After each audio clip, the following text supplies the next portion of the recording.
This season, let your shoes do the talking. Designer Shoe Warehouse is packed with fresh styles that speak to your whole vibe without saying a word. From cool sneakers that look good with everything, to easy sandals you'll want to wear on repeat, DSW has you covered. Find a shoe for every you from the brands you love, like Birkenstock, Nike, Adidas, New Balance, and more. Head to your DSW store or visit dsw.com today. This message comes from Capital One. The Capital One Venture X business card has no preset spending limit, so the card's purchasing power can adapt to meet business needs. Plus, the card earns unlimited double miles on every purchase, so the more a business spends, the more miles earned. And when traveling, the Venture X business card grants access to over 1,000 airport lounges. The Venture X business card. What's in your wallet? Terms and conditions apply. Find out more at CapitalOne.com/VentureXBusiness. Hey everyone, Sebastian here. I just wanted to let everybody listening know that I'm going to be a featured speaker this year at the Intelligent Speech Conference. The Intelligent Speech Conference is an online conference that brings together a diverse group of podcasters and other content creators and their fans. It's going to be held November 4th, and it's entirely online this year. The theme for the 2023 conference is contingencies, when history meets the backup plan. I'm going to be giving a keynote address and participating in a roundtable with History on Fire's Daniele Bolelli. So if you think you want to participate, go to intelligentspeechonline.com to get the early bird tickets now.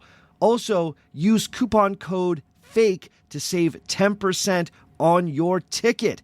If that sounds cool to you, I'll see you on November 4th.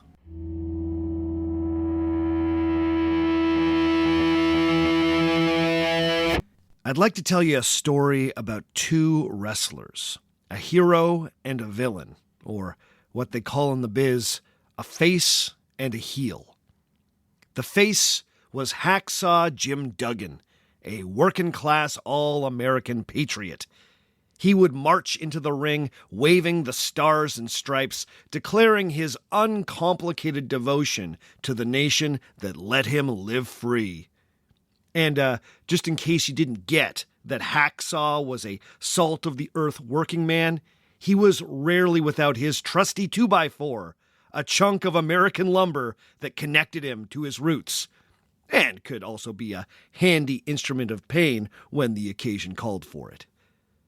Duggan was a man of the people, an instrument as blunt as his iconic 2x4, built to defend the American way. He had real strong uncle energy. The heel was Hossein Khusro Ali Vaziri, better known to wrestling fans as the Iron Sheik. Khusro was an Iranian-American who leaned into his Persian roots during the height of tensions between the United States and the newly formed Islamic Republic of Iran. His in-ring persona was a wild collection of Middle Eastern stereotypes. He wore a distinctive Middle Eastern scarf on his head and curly-toed boots on his feet. His finishing move was called, of course, the camel clutch. But most importantly for his villainous image, the Iron Sheik was a thickly accented foreigner who hated America. Like Jim Duggan, he was also a flag waver. But where Duggan marched into the ring proudly waving Old Glory, the Sheik came in with an enormous Islamic Republic flag. In 1987, Hacksaw Jim Duggan and the Iron Sheik were in the midst of an intense feud.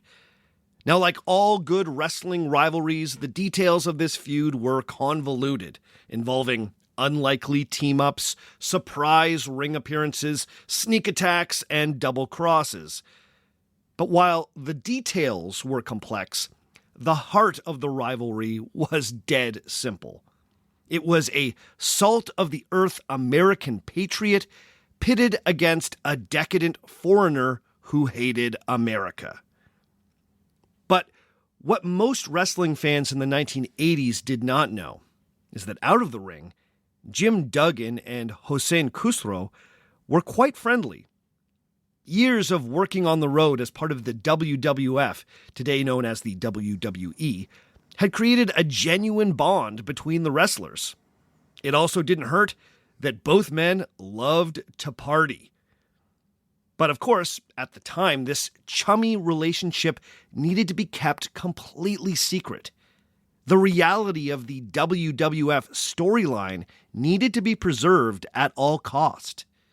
This is what wrestlers call kayfabe, a code of keeping the secret. One was not to acknowledge that what happened as part of a wrestling match was not 100% real. Anytime the public was looking, you were not to break kayfabe. Keep the secret. So, on one fateful night in 1987, Duggan and the Sheik, or Sheiky as Duggan affectionately called him, were set to face off in yet another rivalry-enhancing show in New Jersey. Sheiky needed a ride to the show, so Duggan obliged to take him there. Now, according to Jim Duggan, at this point in his life, he was living in Louisiana and had become accustomed to the state's lax attitude towards alcohol behind the wheel. Louisiana is the state with drive-through daiquiri bars, after all. But despite the fact that the two men were in New Jersey, Duggan didn't think too much about cracking a beer and enjoying a cold one as he drove. He also had a few joints on him, so in the spirit of good times, he sparked one up and started passing it back and forth with his old buddy Sheiky. Well, it wasn't too long before this rolling party caught the attention of a New Jersey state trooper. The car was pulled over, and the trooper immediately noticed the open beer. Duggan, whose father was the chief of police in his hometown of Glen Falls, New York, assumed that the best course of action was to be friendly, honest, and jokey with the officer. When asked if he was drinking, Duggan claims that he responded, "Yeah, but I'm not drunk," which of course did nothing to impress the officer. Duggan also claims that he then volunteered the information that he had a small amount of marijuana on his person, thinking that the cop would appreciate the honesty, would confiscate the bud, and then would send the wrestlers on their way. This is not what happened. The state trooper had both men out of the car with their hands on the hood and proceeded to search the entire vehicle.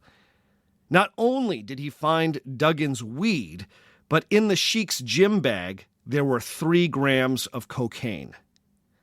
The wrestlers were arrested and hauled into the nearest police station. Duggan was issued a ticket for driving with an open container and was given a conditional release after being charged with possession of a small amount of marijuana. The Iron Sheik was given the more serious charge of possession of cocaine, but he managed to make bond. The two men were released and still managed to make it to the show that night, where they faced off in the ring. Now, both wrestlers had hoped that this whole thing might stay quiet, but the next morning, news of their arrest was all over the media. Within a week, both men had been dismissed from the WWF. Now, eventually, both Hacksaw and the Iron Sheik would be welcomed back into the professional wrestling fold by boss Vince McMahon. But in the immediate aftermath of the arrest, 2 of wrestling's true legends were sidelined. Now, it would seem like the issue here was the criminality of it all. It was a bad look for the WWF to have 2 of its most recognizable talents arrested for drug possession. But according to some, the bigger issue was that the whole debacle had publicly broken kayfabe. Hacksaw Jim Duggan and the Iron Sheik weren't supposed to be friends. They were bitter enemies. If the public knew that they were palling around, well, that made the whole show seem fake. Depending on who you ask, the issue wasn't the cocaine. It was the friendship. Even in 1987, harming the illusion of professional wrestling was still grounds for dismissal. Some wrestling websites like to point to the Hacksaw Iron Sheik arrest as a turning point for kayfabe. The public had seen behind the curtain, and so a long process was initiated whereby kayfabe was steadily abandoned. Or was it? You see, even a cursory glance at the history of professional wrestling turns up dozens of incidences where kayfabe was broken publicly and given all sorts of media attention. Wrestling was revealed as quote-unquote fake in almost every decade of the 20th century. The hilarious thing is that each time these revelations hit the media, it was treated as though it was a groundbreaking expose. The audacious brilliance of pro wrestlers is that every time they were exposed, they simply pretended like they had not been exposed. The way to repair kayfabe was simply more kayfabe.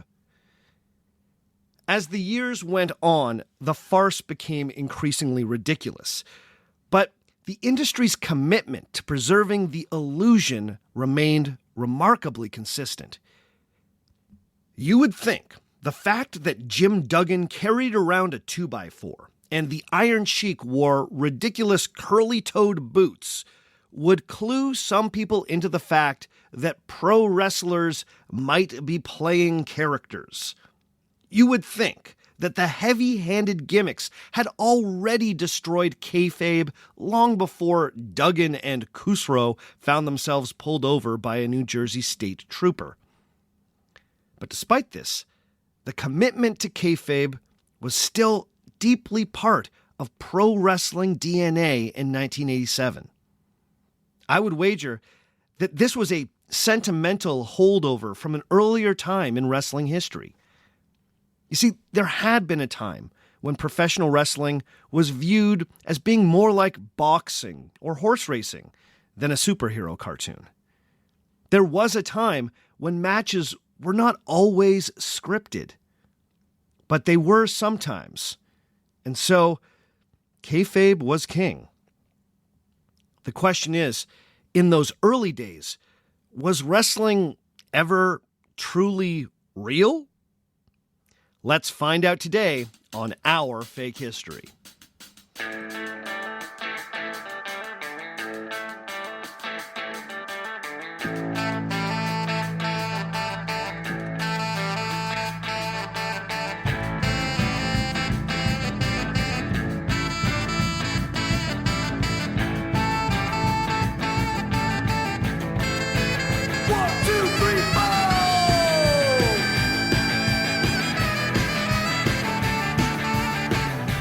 Episode number 183, Was Wrestling Ever Real? Part 1. Hello and welcome to Our Fake History. My name is Sebastian Major, and this is the podcast where we explore historical myths and try to determine what's fact, what's fiction, and what is such a good story that it simply must be told. Before we get going this week, I just want to remind everyone listening that an ad-free version of this podcast is available through Patreon. Go to patreon.com/OurFakeHistory and start supporting at $5 a month to get access to an ad-free feed, a ton of extra episodes, and a lot of other cool stuff.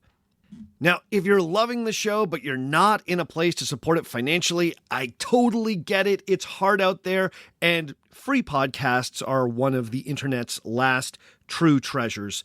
So, for all of you enjoying the free show, may I humbly request that you leave a 5-star review of the podcast on Apple Podcasts or wherever else they let you review podcasts.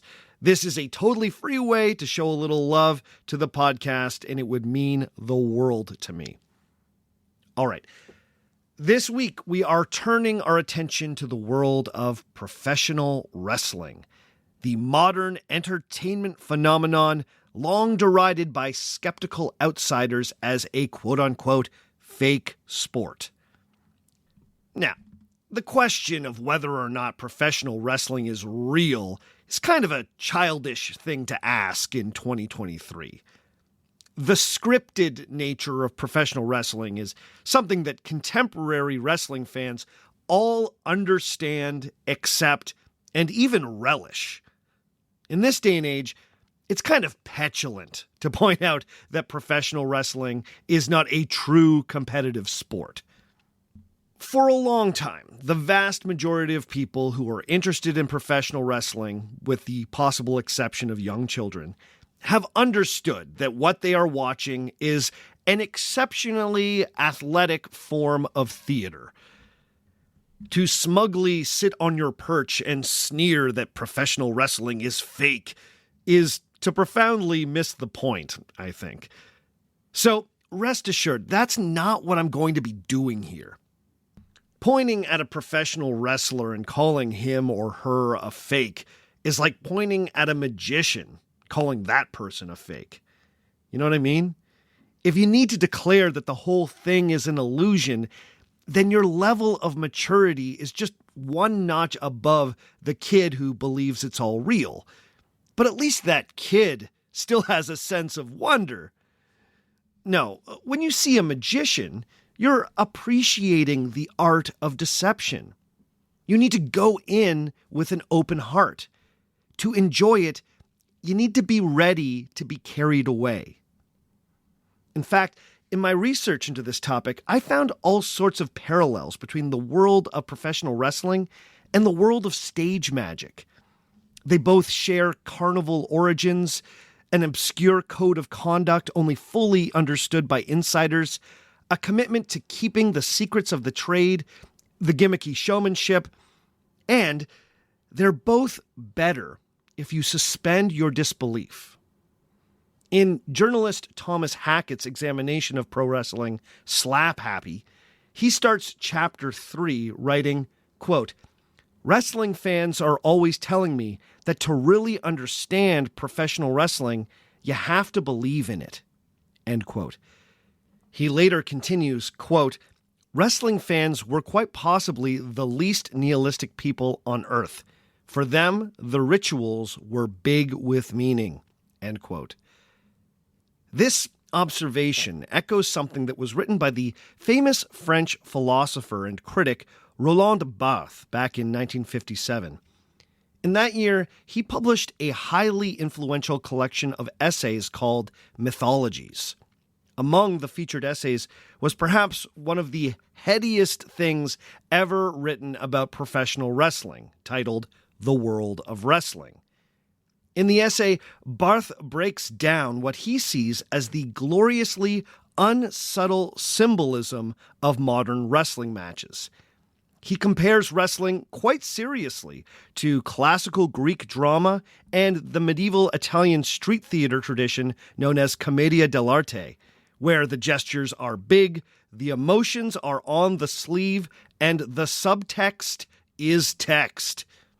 He writes that, quote, "The virtue of all in wrestling is that it is the spectacle of excess." End quote. He later continues that, quote, "The public is completely uninterested in knowing whether the contest is rigged or not, and rightly so. It abandons itself to the primary virtue of the spectacle, which is to abolish all motives and all consequences. What matters is not what it thinks, but what it sees." End quote. I love that. And I think Barthes is absolutely right. The virtue of wrestling is not in parsing whether or not it's real.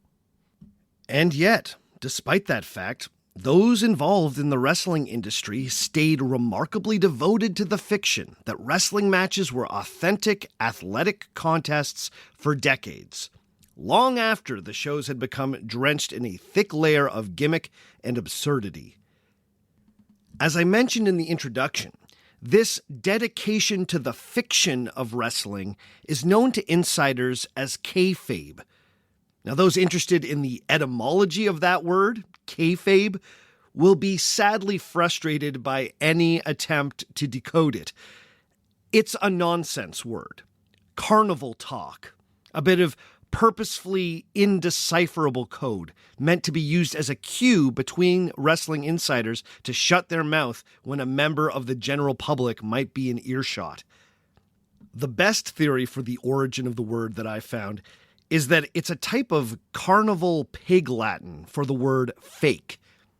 In typical pig Latin, fake would be ache fe, which is easily rearranged as kayfabe. But of course, this is just a guess. The point of the word was that if you needed someone to shut up quick about the details of a scripted match, then you just needed to say kayfabe, and everyone shut their mouth. But even after wrestling matches became the spectacles of excess described by Roland Barthes, it remained taboo to break kayfabe. And to wrestling's credit, this commitment to the bit kept outsiders squinting at it in a confused way well into the 1990s. You can find interviews from dangerously close to the turn of the millennium where dopey daytime TV hosts still feel the need to ask professional wrestlers if the whole thing is real or not.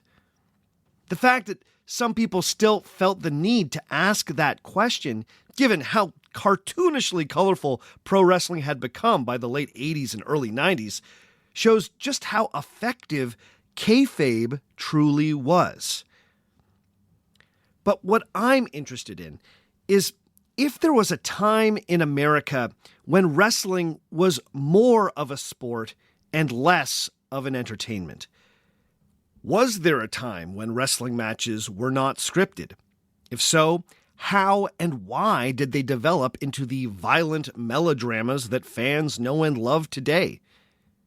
Now, I'm not here to smugly prove to you that wrestling is fake. On the contrary, I'm interested in how it evolved from sports to entertainment. In particular, I'm very interested in those periods of transition when American professional wrestling existed in a strange gray area between being understood as an honest athletic competition and an athletic form of theater. Now, this is not going to be a comprehensive history of professional wrestling, so set your expectations accordingly. Instead, this is going to be a 3-part series that's going to look at wrestling's early decades with the hope of getting a deeper understanding of how kayfabe came to be. Then, in part 3 of this series, I'm going to be talking to an honest-to-goodness, real-life professional wrestler and wrestling commentator, the great RJ City from the AEW. Hopefully RJ can give us an insider's perspective on the evolution of one of America's most fascinating art forms. But let's start by heading back to the sporting boom of the late 1800s, when professional wrestling first emerged in the United States.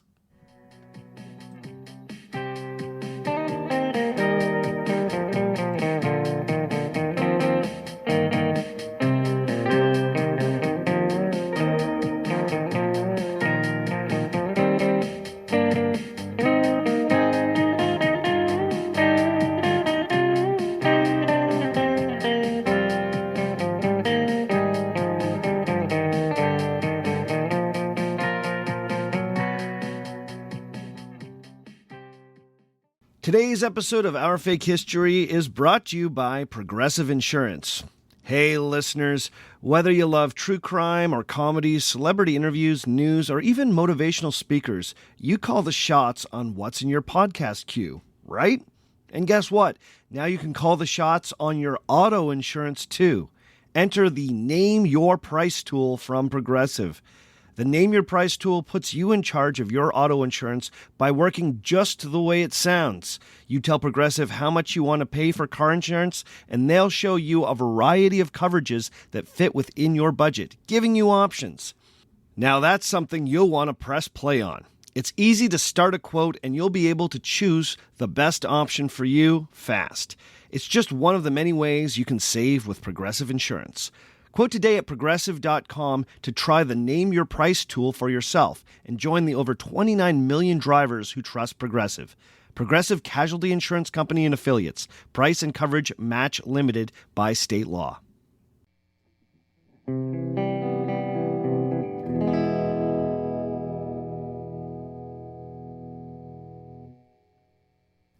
The story of wrestling is as old as humanity itself. Some of our earliest, most foundational myths feature wrestling. The Jewish patriarch Jacob famously wrestled a manifestation of God in the book of Genesis. Longtime fans of Our Fake History might remember that the Epic of Gilgamesh, one of humanity's oldest stories, features an appropriately epic wrestling match between the titular king and the wild man Enkidu. Wrestling was one of the most popular sports in ancient Greece and was a key part of the early Olympics. But if you'll indulge me, I'd like to fast forward a few millennia to the end of the American Civil War and the explosion of sporting culture in the United States in the final third of the 19th century. Now, as we've explored before on this podcast, the late 1800s was a truly transformative time in the history of sports in the United States, Britain, and continental Europe. Increased industrialization and urbanization led to an anxiety that modern city life was making people soft, and specifically making men less manly. And in case you thought that the worry that men aren't really men anymore is a new thing, it is literally one of the oldest cultural anxieties in the book. Even ancient Rome had a version of this. So, maybe don't take that one too seriously. Anyway, in the late 1800s, this anxiety was countered by a new focus on physical fitness and the sporting life, what we've described before on this podcast as the, quote, religion of strenuosity.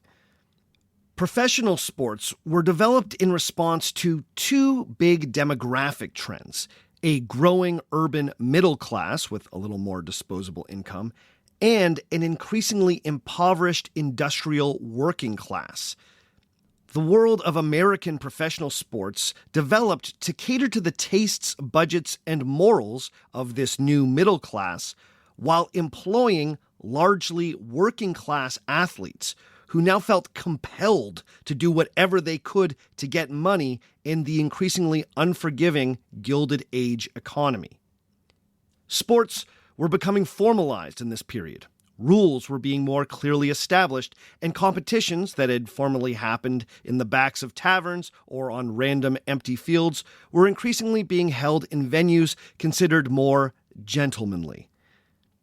As the turn of the century neared, the most popular sports in the United States were boxing, horse racing, baseball, pedestrianism, which was a type of competitive walking, and wrestling. American football, which was still being developed in this period, would also soon become enormously popular, but it took a little longer to catch on than you might guess. Now, many of the sports in this period were still somewhat embryonic. It was very common for the official rules of popular sports to shift and change in these years. Wrestling may have been the ultimate example of this, as there were multiple wrestling styles floating around the United States in the late 19th century. There was a nearly ruleless form of cowboy wrestling popular in the American West called, adorably, rough and tumble. Then there was a style imported from Ireland known as collar and elbow, so named because of the starting hold where the opponents would grab one another behind the neck and by the elbow. This style was predictably favored by Irish immigrants to the United States, and in particular, Irish Americans from the state of Vermont. In fact, Vermont would produce a number of wrestling's early stars in the collar and elbow years. The other big style that would eventually incorporate and eclipse all the others was known as catch can, which derived from an English form of wrestling from the Lancashire region. Catch wrestling, as it was often abbreviated, was a free-form style that only barred eye gouging and fish hooking in the early days, but allowed virtually all other holds in order to gain a pin or get the submission of your opponent.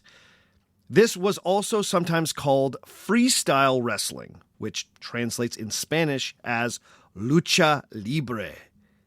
Now, I could do a whole other series on the development of lucha libre in Mexico, and I would love to, because seeing lucha libre in Mexico City was maybe one of the best nights out I've ever had.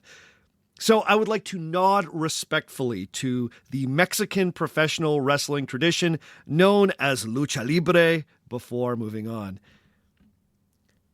Now, of course, the other big style of wrestling vying for legitimacy in this period is the style that sometimes gets called Greco-Roman wrestling.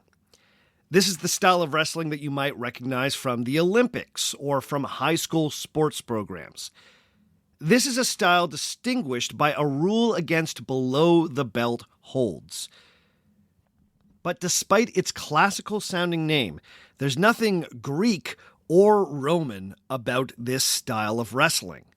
The name Greco-Roman wrestling is actually a perfect example of fake history.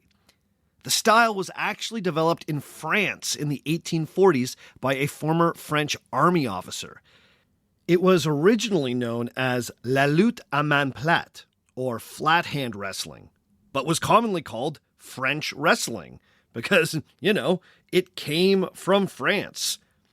That was until the 1870s, when practitioners of the style made a conscious effort to rebrand it as Greco-Roman wrestling. The new fiction was that the style was derived from wrestling forms practiced by the ancient Greeks and Romans. This was done to fit in with the classical sports revival of that period, embodied by the modern Olympic movement. Europeans were getting interested in the athletic competitions of the ancient Greek past, which, of course, culminated in the creation of the modern Olympic Games. French wrestling, rebranded as Greco-Roman wrestling, became an obvious choice as one of the first events included in the modern Olympics. So, wrestling fans who are listening, the next time someone hassles you about professional wrestling being fake, you can hit them with the fact that Greco-Roman wrestling is the style with the real fake history. That is some modern French wrestling right there. Anyway, in the late 1800s, all of these styles were being practiced by American wrestlers. Some wrestling competitions even promoted themselves as combinations of all of these styles. Now, for a brief moment in the 1880s, Greco-Roman, French, wrestling became the most popular style in America. This was for a few reasons. First, many wrestlers appreciated the form as it was less brutal than collar and elbow and catch as catch can. It was still an intense combat sport, but the injuries tended to be less debilitating. Secondly, the style's emphasis on upper body strength favored bigger athletes. And for whatever reason, crowds have always gravitated towards the heavyweights. And thirdly, the sport produced one of America's first genuine wrestling stars. This was William Muldoon, nicknamed the Solid Man. Muldoon was the son of Irish immigrants from Allegheny County, New York. He learned Greco-Roman wrestling in France, of course, while volunteering in the French army during the Franco-Prussian War. In 1880, he won the World Greco-Roman Heavyweight Championship, which at the time was a truly international competition that hosted competitors from all over America, Canada, Europe, and Australia. Muldoon's reign as world champion brought considerably more interest to the sport in his home country of the United States. It also didn't hurt that Muldoon was a big personality. In a way, he could be seen as wrestling's first baby face. Except he wasn't playing a character. Muldoon was a deeply religious man and a teetotaler. He was famously and outspokenly sober. He embraced that combination of late 19th century strenuosity and religion that sometimes gets called muscular Christianity. He believed that physical health, spiritual health, and the country's moral character were all deeply connected. And to that end, he used his celebrity to promote children's sport and organizations like the Boy Scouts of America. The fact that Greco-Roman wrestling is still a part of high school sports programs is in part due to the influence of William Muldoon. But popular interest in Greco-Roman wrestling lasted only about as long as Muldoon's fighting career. The form eventually gained a reputation for being a little dull, as matches could stretch on for hours without much action. To give you a sense, one of Muldoon's most famous matches against fellow American Clarence Whistler lasted a grueling 7 hours, at the end of which neither man had gained a single fall. But despite Muldoon's efforts to promote Greco-Roman wrestling as part of an athletic and moral American life, the more action-packed catch-as-catch-can style was becoming increasingly popular by the end of the 19th century. This was thanks to its adoption as a carnival attraction and the success of a loosely organized small-town barnstorming circuit. It was this type of circus-adjacent catch-as-catch-can wrestling that truly gave birth to modern American professional wrestling. As historian Scott Beekman points out in Ringside, his completely essential history of American professional wrestling, economic imperatives pushed wrestling towards its eventual incarnation as pure entertainment. The only way for a wrestler to make a living at the sport was to go on these barnstorming tours. This meant traveling from little town to little town, sometimes competing in 5 or more matches every week. Conditions in each of these stops would be wildly different. They didn't call it barnstorming for nothing. Sometimes these guys were wrestling in literal barns. Now, when you were on this kind of a tour, you really did not want to get injured. So mitigating injury became incredibly important. Even William Muldoon, the solid man, Mr. Fair Play himself, understood this. He started creating new rules and implementing time limits on his matches to hopefully keep his wrestlers healthy.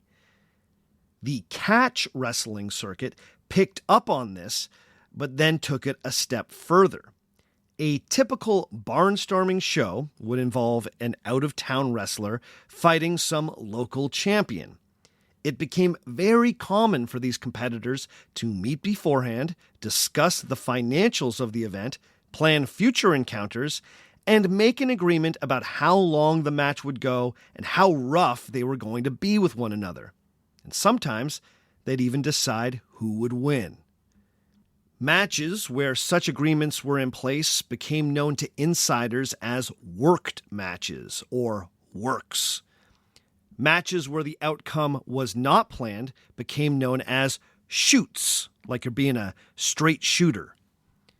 Now, not every match was a work, and some wrestlers insisted that title matches always had to be shoots. But that wasn't always the case. To drum up excitement for a match, promoters started using what was called an advance man, who would travel to a town ahead of a well-known wrestler and would defeat the local champion in a worked match. The local hero would then be given the dignity of winning the big match a few weeks later against the well-known traveling wrestler. The drama associated with the big comeback was used to help sell tickets. This was wrestling's first manufactured storyline. It was very simple. The hero loses an early fight, but then wins the big fight when it really matters. It's literally the plot of every sports movie. It's classic storytelling, and it worked like a charm.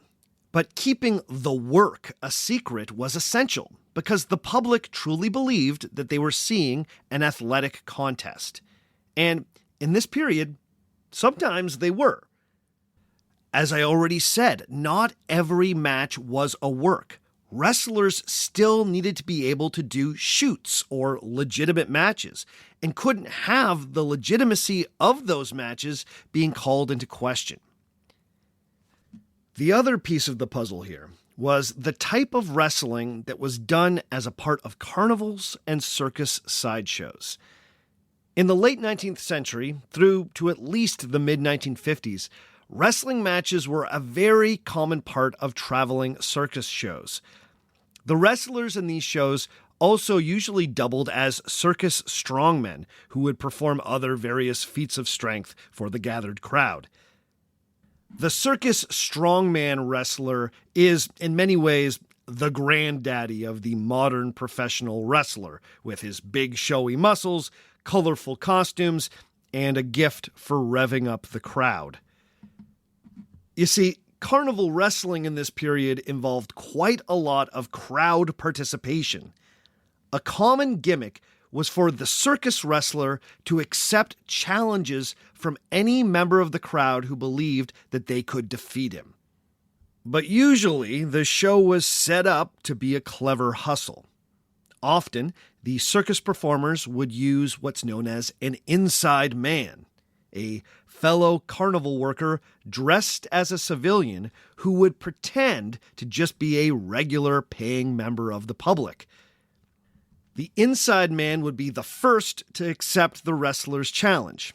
He would then grapple with the strong man and would be allowed to win the match, making the wrestler look like he could be easily defeated. When the real members of the public, emboldened by this first display, came into the ring, they would quickly discover that the circus wrestler was actually much more formidable than they had been led to believe. For matches like these, circus wrestlers developed showy and painful submission holds designed to get their average Joe opponents to tap out quickly. Like all good midway hustles, this could also be easily paired with money. There could be an entry fee for getting into the ring and potential prize money for defeating the champ. But like most carnival games, the odds were bent against the challenger. It was in this context that wrestlers adopted the habit of calling fans, somewhat contemptuously, marks. This was carnival slang for anyone you could hustle, a marked man. This also seems to have been when wrestlers and wrestling promoters started using the made-up nonsense word kayfabe as code for keeping industry secrets. So, by the time we get to the turn of the century, wrestling in America was largely a worked sport. This was less true of the Olympics-endorsed Greco-Roman style and more true of the barnstorming carnival-endorsed catch-as-catch-can style. But before we all collectively sneer at catch wrestling for being dirty from the beginning, we should note that in the late 1800s and early 1900s, most American sports had a problem with something called hippodroming. And man, I know this episode has a ton of weird slang in it, but we're talking wrestling and late 19th century sports, so it's just how it is. Okay, so hippodroming was a fancy term used for rigging sports matches for the benefit of gamblers or just to juice ticket sales. As the name suggests, horse racing had a particularly bad reputation for the practice, a hippodrome traditionally being a venue for horse and chariot races. In this era, fixed horse races were so common that the seemingly aristocratic sport of kings gained a reputation as one of the seediest sports in the country. In the late 19th century, boxing was almost as notorious for having fixed matches.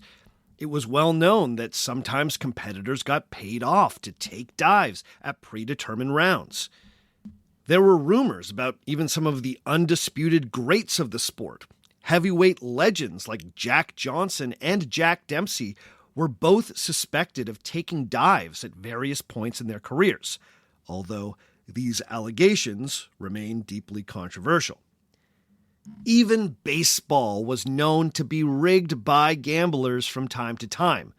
The most notorious instance of this, of course, being the 1919 World Series, where 8 members of the Chicago White Sox were accused of having purposefully thrown the series to the Cincinnati Reds.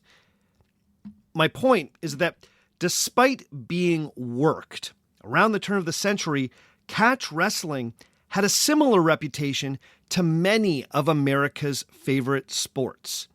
In fact, in that period, wrestling was not considered as seedy as boxing or horse racing. But boxing, horse racing, and baseball emerged from this era determined to ensure public faith in the integrity of their respective sports. To that end, new governing bodies were created at both the state and national levels. Officials were given better training and held to more rigorous ethical standards. Athletes or promoters caught hippodroming were banned from the sport. Now, of course, this did not completely eliminate cheating in any of these sports, but much was done to help preserve their image as legitimate athletic contests. Wrestling, on the other hand, took another route. Promoters in the wrestling world resisted regulation at almost every turn. As time went on, they also leaned into carnival-style promotions that had been proven to help ticket sales. As historian Scott Beekman puts it, they became ever more dedicated to the ballyhoo. But professional wrestling still had a few steps along its journey before it embraced pure gimmickry. So let's take a quick break, and when we come back, we'll explore one of the first major breaks in kayfabe.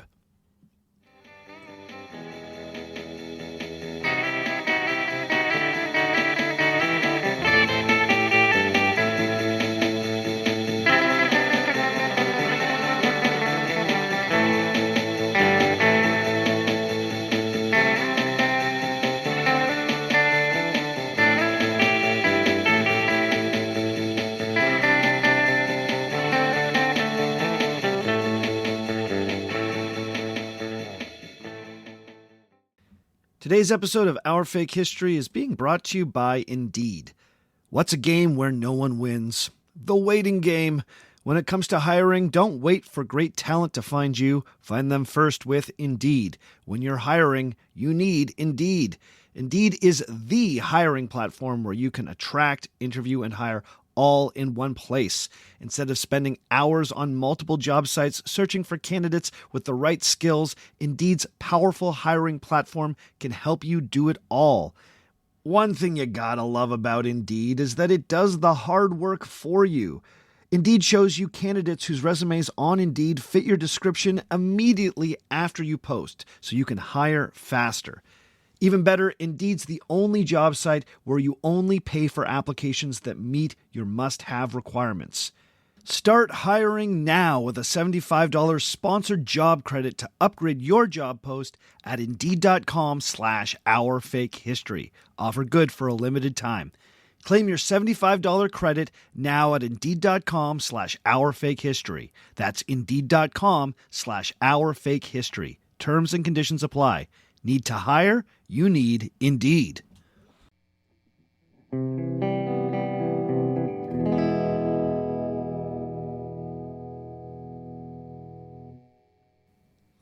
To understand professional wrestling's transformation from an often worked but still fairly reputable sport in the late 1800s to the flashy, melodramatic sports entertainment of today, you need to look at the career of Iowa native and catch wrestling superstar Frank Gotch. Now, at the turn of the century, the various championship titles handed out for catch wrestling were still widely regarded as legitimate. As I mentioned earlier, worked matches were very common on wrestling tours. But when it came to title shots, it was still believed that the match should really be a shoot.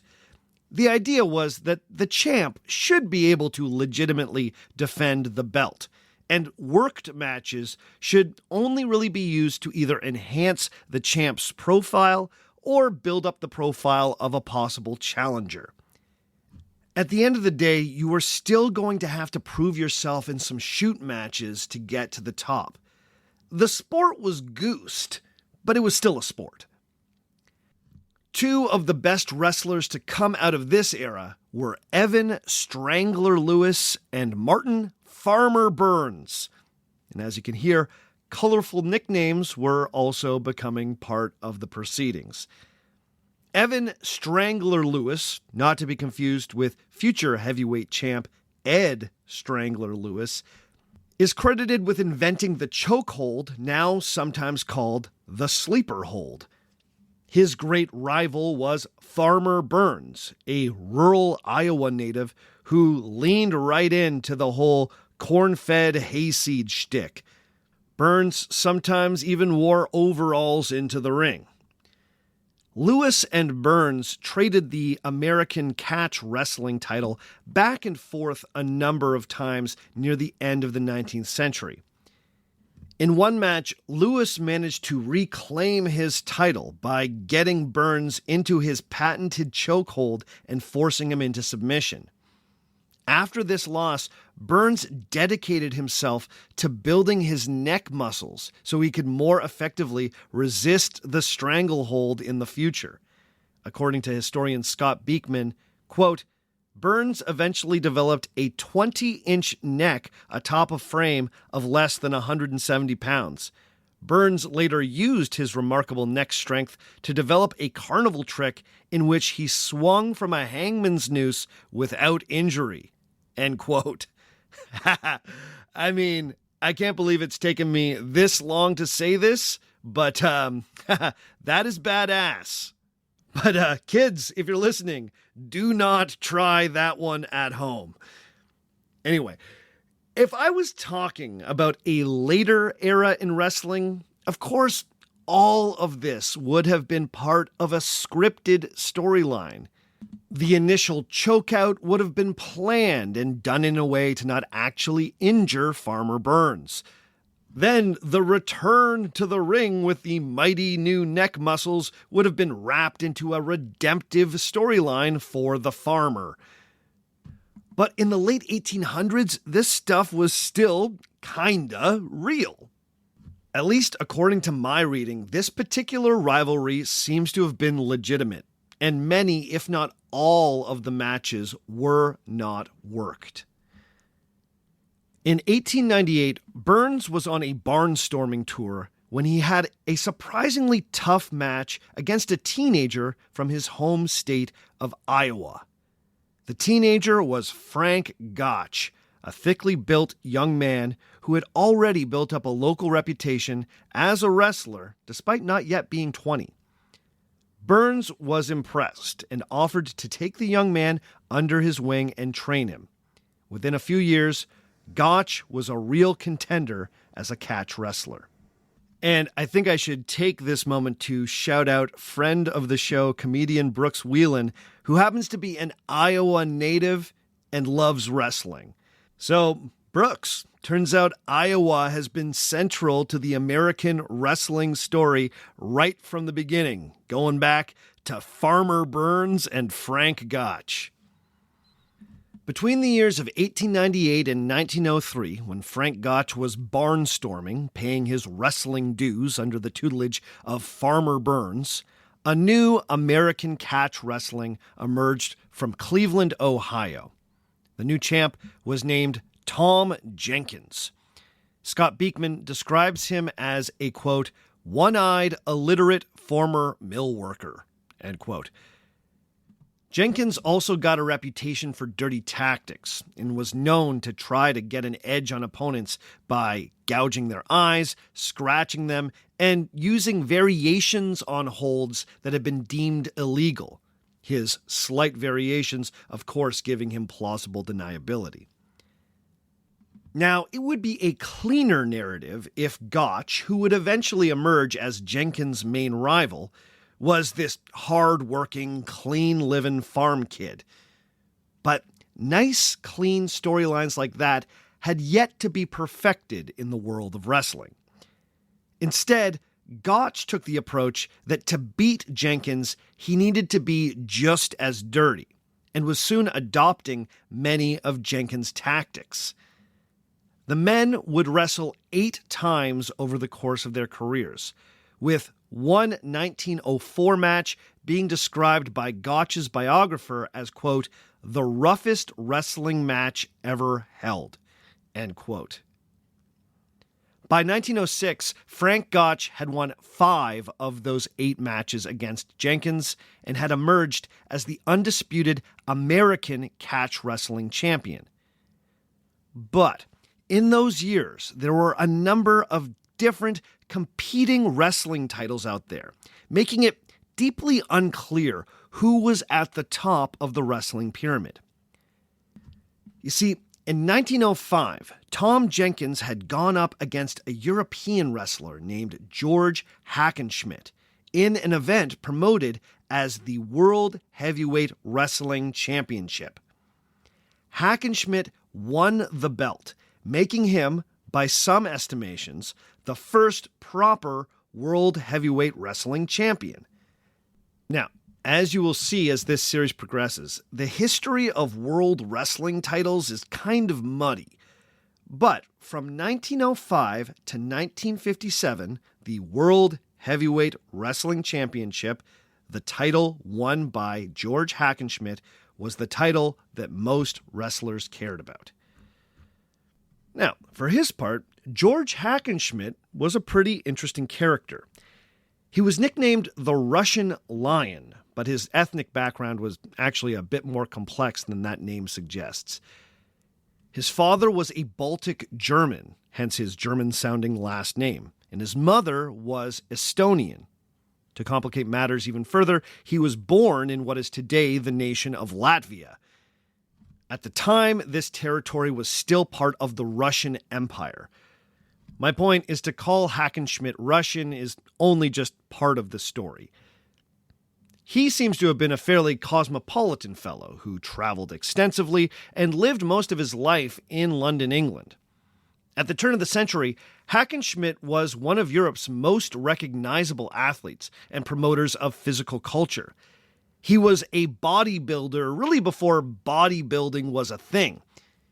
He kind of reminds me of a turn-of-the-century Arnold Schwarzenegger, this charismatic muscle man bringing new attention to the world of physical culture. Hackenschmidt's even been credited with inventing the bench press. Now, this is one of those claims that years of doing this podcast has made me very suspicious of.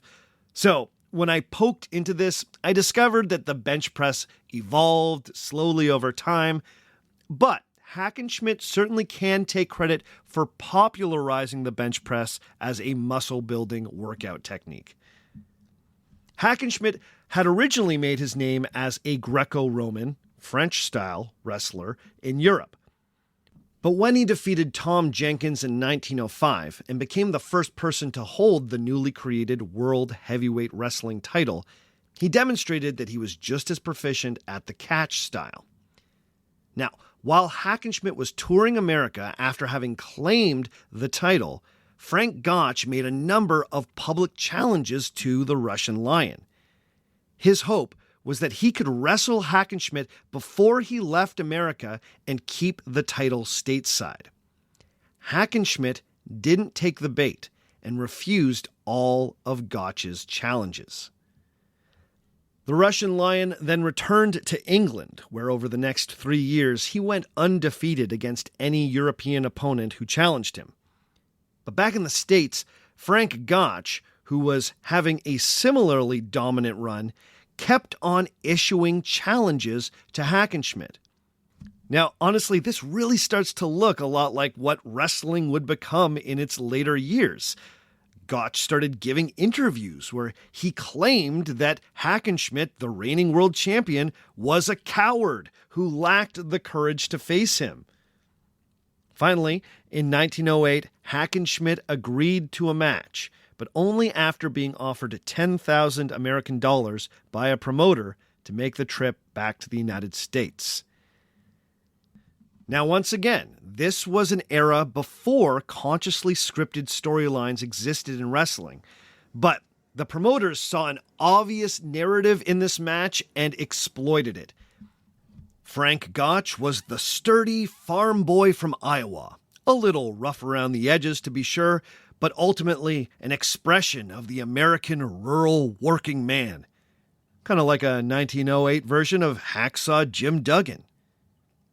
Hackenschmidt was the mannered European, easily presented as stuffy, overly cultured, imperious, and contemptuous of America.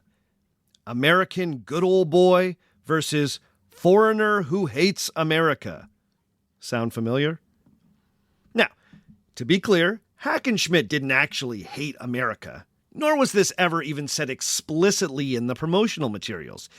It was just implied by the idea that he was a holier-than-thou European. This only seemed confirmed by the fact that he refused to train at the Chicago Athletic Club after being cordially invited to do so. The snub led to the club rescinding the invitation and then banning him for his arrogance. The two men finally squared off on April 3rd, 1908, at Chicago's Dexter Park Pavilion, in front of a crowd of 6,000 wrestling fans. Gotch's strategy was to come out early with some dirty tactics that he knew would catch the European off guard, including gouging at Hackenschmidt's eyes. Once the Russian Lion was thrown off, Gotch's play was just to wear his opponent down. Hackenschmidt was a big man who was used to settling matches quickly. He had also been neglecting his training while he was in America, a situation that was not helped by the Chicago Athletic Club ban. Gotch was wagering that he would win in a match of endurance. Sure enough, after the match dragged on past an hour, Hackenschmidt offered to call the match a draw, but Gotch refused. Finally, after 2 hours, Hackenschmidt conceded the match and the world title to the American. Now, in the immediate aftermath of this match, Hackenschmidt was quoted saying, quote, "Gotch beat me, and I have to acknowledge it," end quote. However, in the following months after the Russian Lion returned to England, he started giving interviews where he claimed that the fight with Gotch had not been a fair contest. Specifically, he accused Gotch of illegally oiling himself up before the match. He would tell the Manchester News in England, quote, "Gotch was so oily that it was impossible to get a hold on him, and handling him was like coping with a well-buttered eel," end quote. I love that. Is well-buttered eels a good name for a band? I'm not sure. Anyway, all this talk of Gotch cheating, of course, created fertile ground for a rematch. It could not have been scripted better. Of course, Frank Gotch resented being called a cheat, and a war of words started back and forth over the Atlantic. The rematch finally came in 1911. To generate excitement for this event, the American wrestling promoter Jack Curley, a man who would soon dominate the business side of professional wrestling, took Hackenschmidt on a tour of America to build up his profile. It worked. Even the Chicago Tribune, a paper that had written off Hackenschmidt after the 1908 bout, changed its tune, predicting that the match would be a, quote, "clash of modern giants," end quote, that, quote, "resembles the match in Homer's Iliad," end quote. The feverish promotion led to a box office bonanza. The match, which was held in Chicago's Comiskey Park, drew a record-breaking crowd of over 30,000 spectators. Based on those attendance numbers, this wrestling match was arguably one of the most important American sporting events of the era. And ironically, it sounded the death knell for professional wrestling as a legitimate athletic competition. You see, on that tour of America, before the big match, Hackenschmidt got injured. He wrecked his knee so badly that he tried to forfeit the match before he got in the ring. But there was a lot of money on the line. So somehow, promoter Jack Curley convinced Hackenschmidt to get in the ring, even though Hackenschmidt knew that he could not possibly win. Now, this is where some speculation comes in. Most historians believe that the match was a work, but exactly what the understanding was between the athletes is unclear. It's been guessed that Curley convinced Hackenschmidt to get into the ring with the understanding that while Gotch would win the match, the American wrestler would make Hackenschmidt look good. But when the men got in the ring, it was obvious that something was off. Hackenschmidt wasn't fighting like his regular self. Instead of dragging things out, Gotch scored 2 falls in less than 20 minutes, ending the match.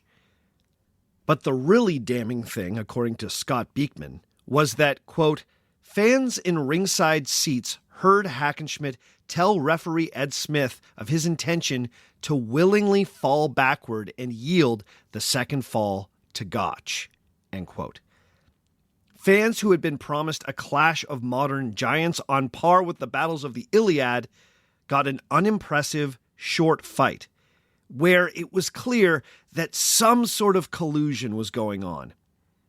In his book Slap Happy, author Thomas Hackett claims that, quote, outraged fans, realizing that they had been had, if not sure by whom, all but destroyed Comiskey Park, end quote.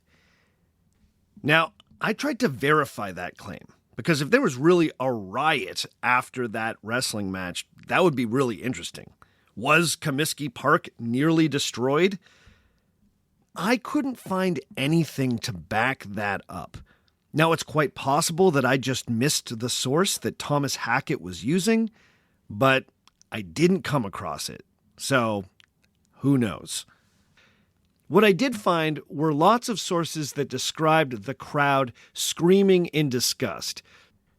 So, while this may have fallen short of a destructive riot, we can safely say that the fans were not pleased by the outcome of this match.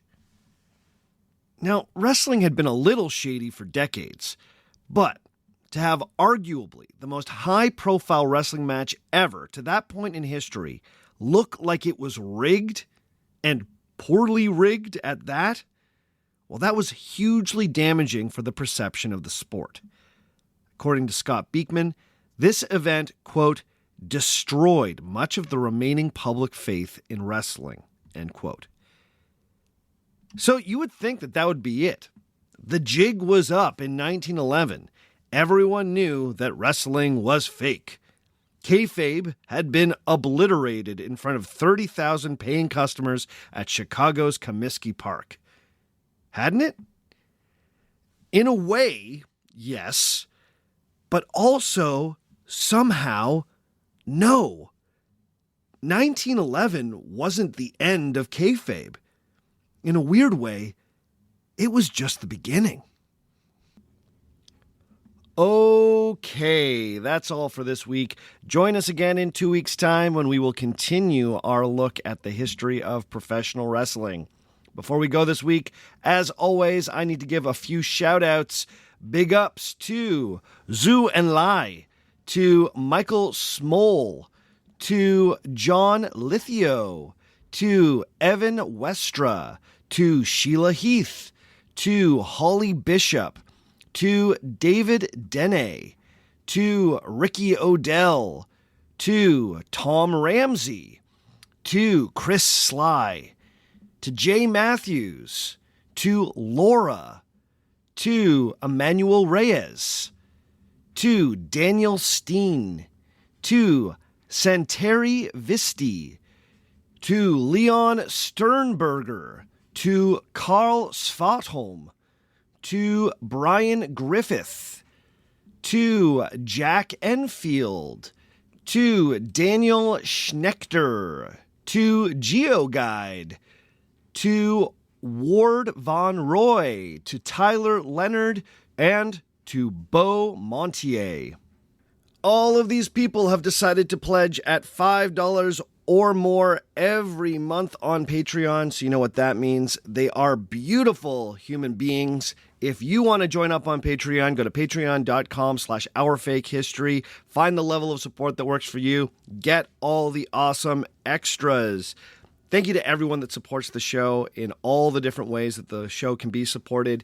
If you want to get some Our Fake History merch, you can always go to the TeePublic store. The easiest way to get there is just go to ourfakehistory.com and follow the links. Also, think about subscribing to the YouTube channel. Look for Our Fake History on YouTube and check out all the videos that I am now making on YouTube. If you ever want to get in touch with me, you can always send me an email at ourfakehistory@gmail.com. You can hit me up on Facebook at facebook.com/ourfakehistory. You can find me on Twitter still at ourfakehistory. You can find me on Instagram at ourfakehistory. And you can find me on TikTok, if you can believe it, also at ourfakehistory. The theme music for the show comes to us from Dirty Church. You can check out more from Dirty Church at dirtychurch.bandcamp.com. And all the other music you heard on the show today was written and recorded by me. My name is Sebastian Major, and remember, just because it didn't happen doesn't mean it isn't real.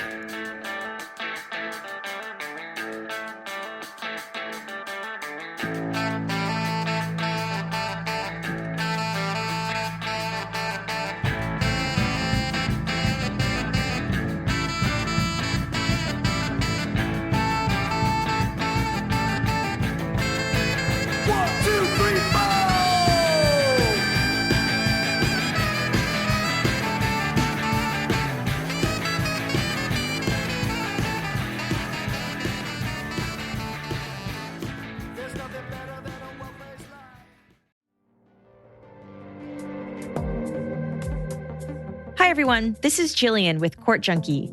Court Junkie is a true crime podcast that covers court cases and criminal trials using audio clips and interviews with people close to the cases. Court Junkie is available on Apple Podcasts and PodcastOne.com.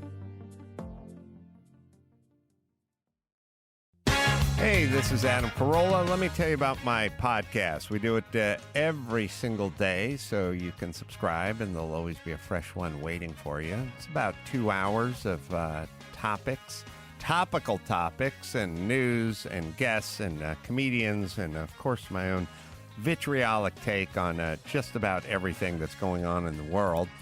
Plus, we get a lot of really interesting, notable people who come in. We'll get politicians, we'll get tastemakers, we'll get stand-ups, we'll get authors, we'll get pundits, we'll get, I think about covers it all, celebrities as well.